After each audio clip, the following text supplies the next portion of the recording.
সাম্প্রতিক সময়ে বাংলাদেশের সবচেয়ে জনপ্রিয় রেসার কবুতর। কবুতর রেসিং একটি জনপ্রিয় খেলায় পরিণত হয়েছে। কবুতরগুলো দামি হয়, অনেকে দুর্বল এবং মিক্স জাতের কবুতর বিক্রি করেও প্রতারণা করছে। তাই রেসার কবুতর চেনার উপায় জানা অত্যন্ত জরুরি। কিভাবে আপনি একটি ভালো মানের রেসার কবুতর চিনতে পারবেন যে এটি আসল না মিক্স? কী কী লক্ষণ থাকলে বুঝতে পারবেন যে এটি কেমন রেজাল্ট করবে? এই বিষয়ে জানতে পুরো ভিডিওটা দেখতে থাকুন। আপনি যদি আমার এই চ্যানেলে নতুন হয়ে থাকেন তাহলে এরকম ভিডিও পেতে আমার চ্যানেল সাবস্ক্রাইব করুন। ভিডিও শুরুতেই বলছি, এসব বিষয় দেখার সময় কবুতরকে কষ্ট দেবেন না। প্রথমে আপনি কবুতরটির মাথা দেখবেন।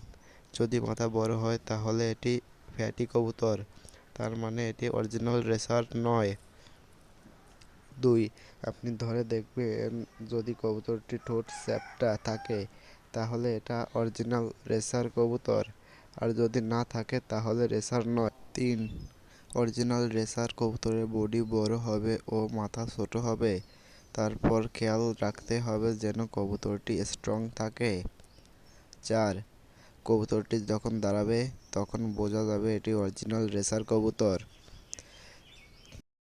তারপর কবুতরটিকে ধরে বুকের হাড়ের ওপর হাত দিয়ে দেখবেন। যদি দেখতে পান হাড় বের হয়ে আছে তাহলে বুঝবেন কবুতরটির বয়স বেশি। 6. রেসায়ের ভালো রেজাল্ট করা কবুতর কখনোই কেউ বিক্রি করে না।